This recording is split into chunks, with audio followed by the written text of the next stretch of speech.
Hello everybody and welcome to another watercolor tutorial.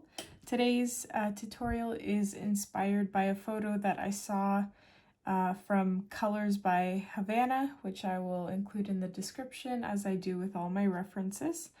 So let's just get right into it. We're first going to create our background color because we want to establish sort of a base to paint the details of our painting off of. So I'm just grabbing some watered down blue here. Any blue will do as long as it's watered down, of course. And actually, first we're going to cover the paper with a layer of water. And I'm just using my mop brush here by Winsor & Newton, which is linked in the description if you're interested in grabbing your own. Using that link gives me a little bit of commission. It's no extra cost to you, but it does support me financially in a way, which is always appreciated. So yeah, I'm just covering my piece of paper with a layer of water here.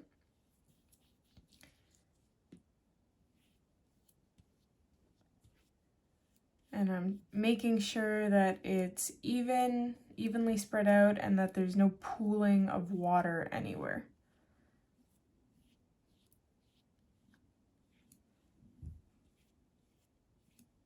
Okay. So now that I have that established, I'm gonna pick up that blue that I was talking about. And I'm working with the top half here because this is going to be our sky. So I'm painting a line on just like this, and then just sort of dabbing, mimicking sort of the shape of a pyramid, but it doesn't have to be, precise. Like, as long as you have a blob that sort of looks triangular, it should be fine. And now we're going to move on to the bottom. So I'm taking a gray and I'm just attaching that to my blue. And I don't want to mirror it exactly. I could, but I kind of want to make it look like there are wisps of snow, or that the wind is blowing the snow over the hill or something like that. So I've just painted these wisps starting from my horizon line and then curving towards the left side.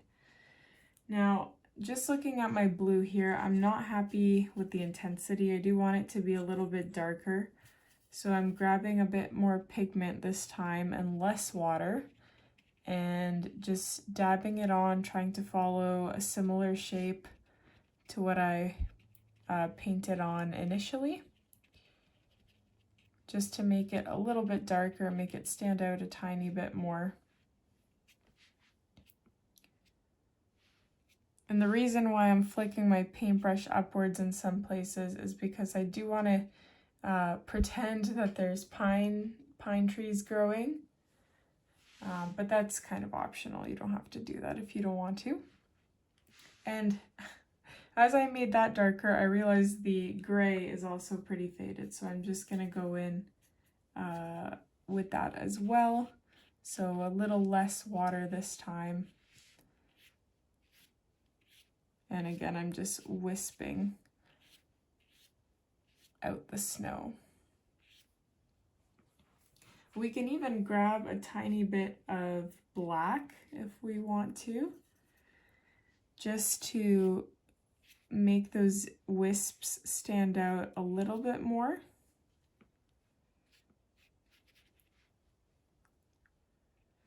And I do also want to make the horizon, so kind of the area where the gray meets the sky, I do want that a little bit darker, so I've done that as well.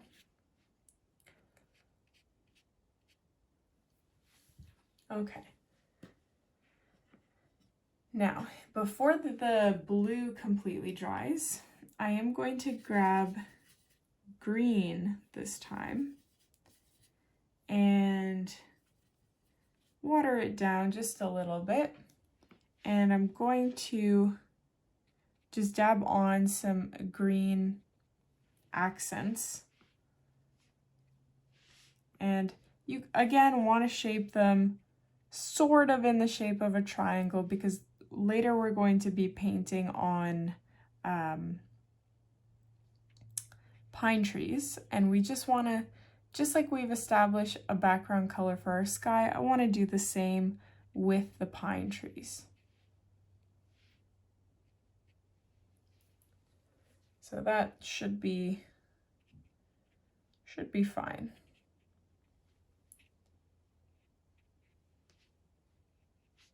Great. So I am going to let this completely dry before we move on to the next step. Okay, so I believe that is mostly dry, and we can, before we start painting the details of the pine trees over those green accents that we created earlier, I am going to pencil out the little hut that we are going to have. So just to help with perspective. So you want the hut to overlap the horizon line just like a tiny bit. So the roof is going to look like this. And then it's going to come down like this.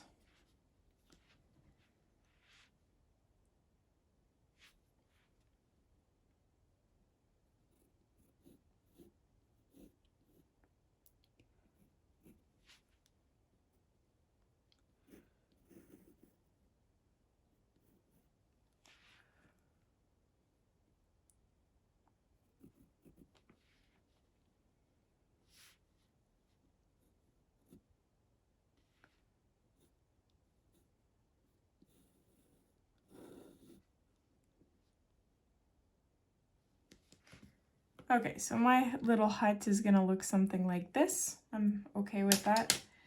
So I'm just picking up my size 14 by Grumbacher, linked in the description, as are all of my paintbrushes. And I'm picking up green and adding a little bit of black to it, mixing some other greens in there. It doesn't really matter what your green is. Just kind of fiddle around with it until you're happy with it. So now we can start painting our pine trees.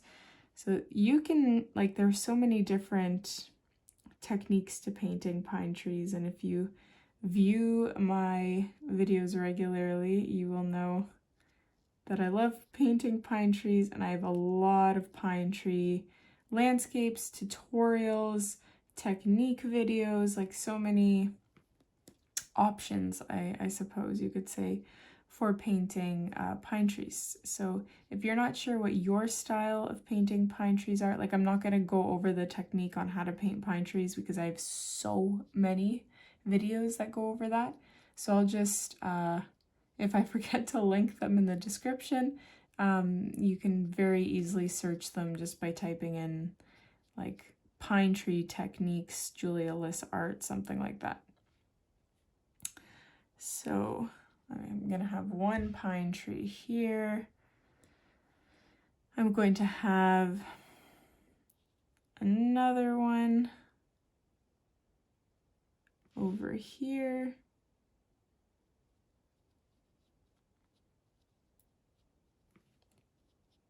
I want this one to be nice and wide.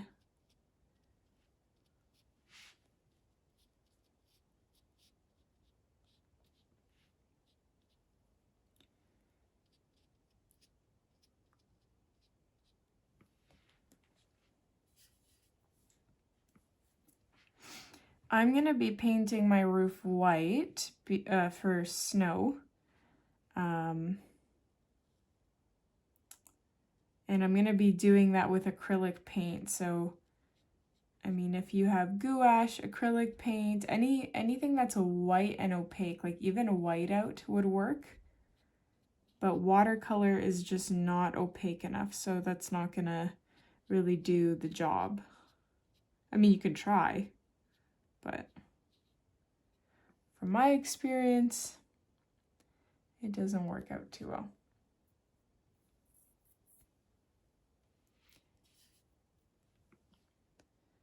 So I'll have another guy over here.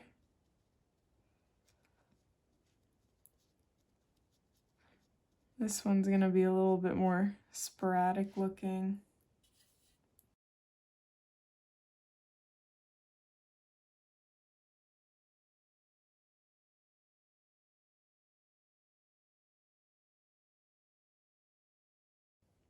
So you can really paint however many pine trees that you would like.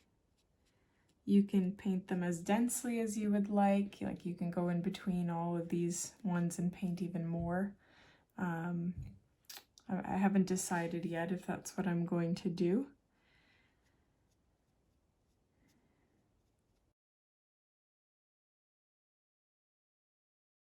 Okay, the other thing I want to do is add little trees that don't have any leaves, but not pine trees, just regular trees, only to add a little bit of contrast to the painting so that there's some, you know, thin lines in there to vary it up. So I'm gonna have one tree coming from here.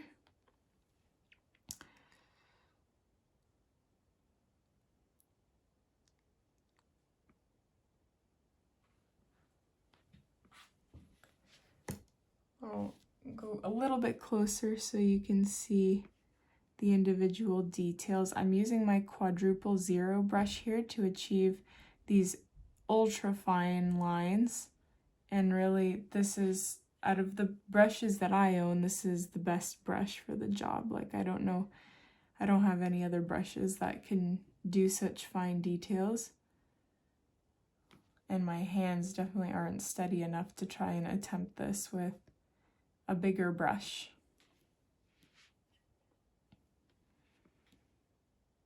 So I'm gonna have another one coming out here.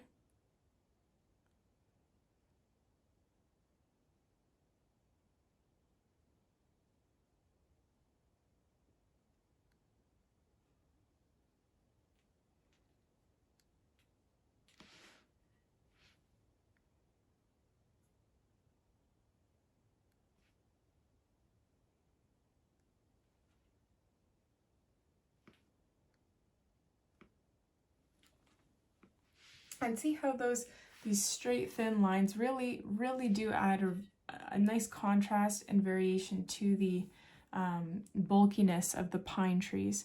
So you don't even, they don't all have to be, you know, these thin trees. You can also just paint lines that can be some sort of foliage or shrubbery or twigs growing from the bush.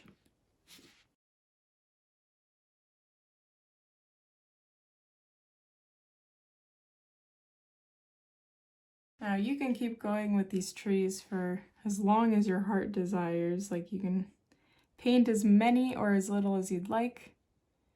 I'm just sort of trying to fill in the gaps between the pine trees because I don't want to add too many pine trees and make it look too dense. So I'm just kind of filling in those spaces with these trees that have long, thin branches.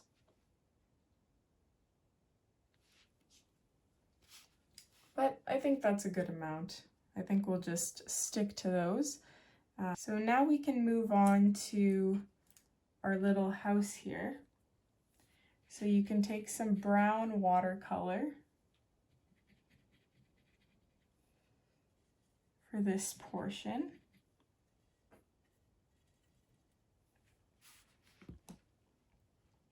And the entire face of mine is going to be brown.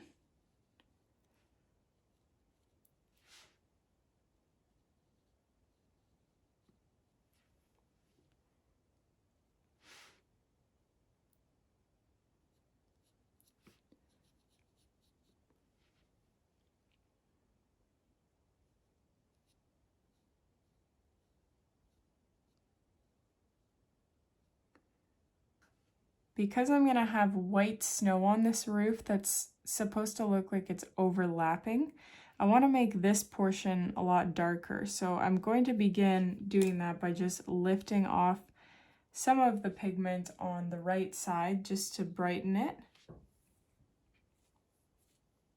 Then I'm going to pick up black watercolor and just run it along. See, this brush is a bit too thick for that, so I'm gonna quickly switch to a thinner brush and just run it along the top there.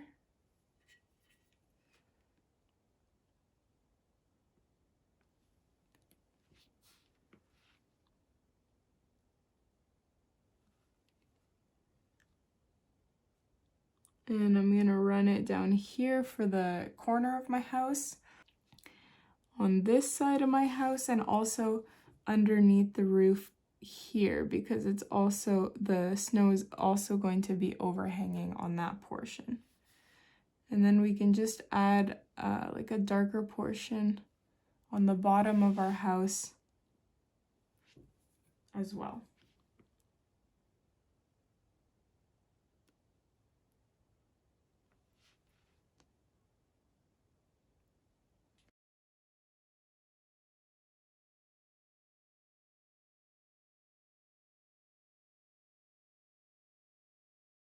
So I'm gonna let this completely dry before we add the snowy finishing touches. Actually, sorry, quickly before I do that, I am going to add a little bit of black just over here to mark a door and a window. So it'll be like this.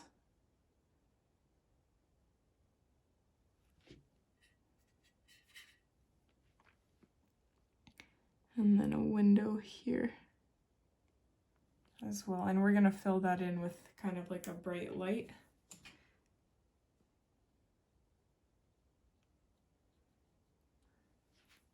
There we go. So let's let that dry and come back to it when it is. So I've got my white acrylic paint here, and I'm just going to paint on the roof of my little hut first. So the white acrylic paint that I have is actually not very good. It's not very opaque. So I'm gonna have to do a couple of layers.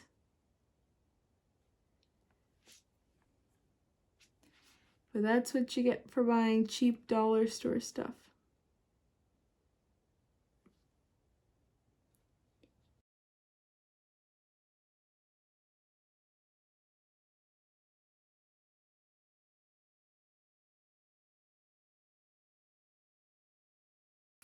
And I'm gonna run this white acrylic paint on the other side of my house as well,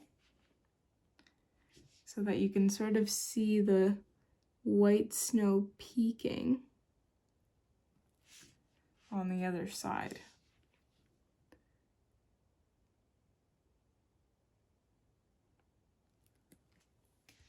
I'm also going to fill in this white square. So this is going to be our window, our door as well.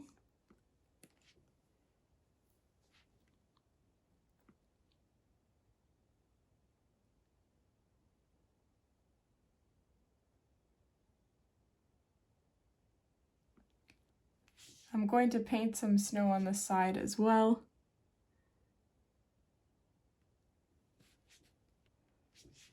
And you can, you know, extend that snow wherever you would like. So I do want to have some at the base of some of my trees, especially at the base of the house to make it look extra cozy.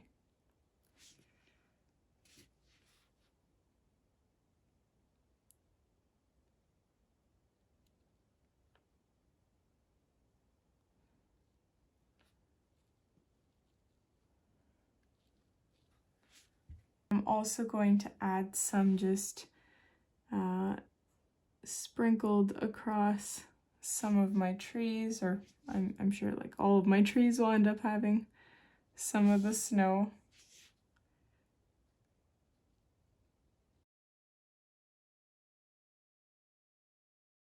So for when you're adding snow to the pine trees, you can almost add them in upside down V shapes, like little peaks almost, mountain peaks. But don't do it like, you know, upside down triangles all the way down, because it's not going to look realistic. Skip a few layers, make them really uneven. Maybe some of them only have one side having snow, like just do it very sporadically.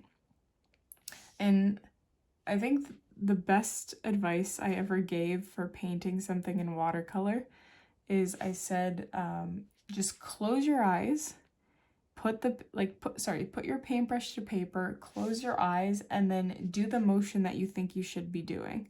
And that gave such a like I tried that technique myself, it worked on me, and it gave such realistic details for whatever I was trying to paint. I don't remember what it was. If you can remember what tutorial that is from, then you are seriously dedicated to my tutorials.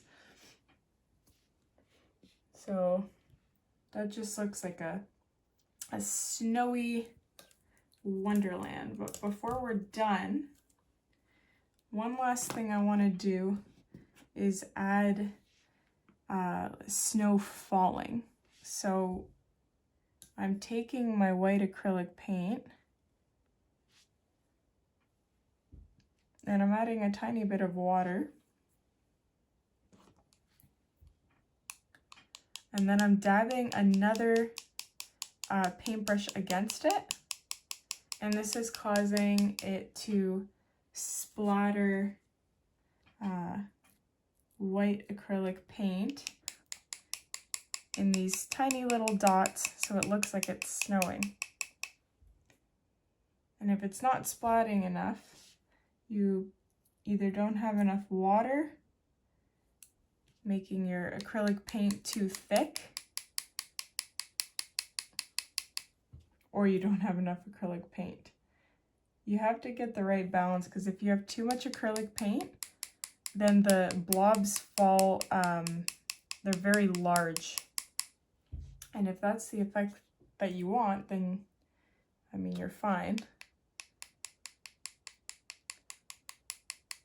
So just keep doing that until you have the amount of snow that you want to have. And of course you can put some of your own snowflakes as well, just by dotting them on, especially if you're impatient like me.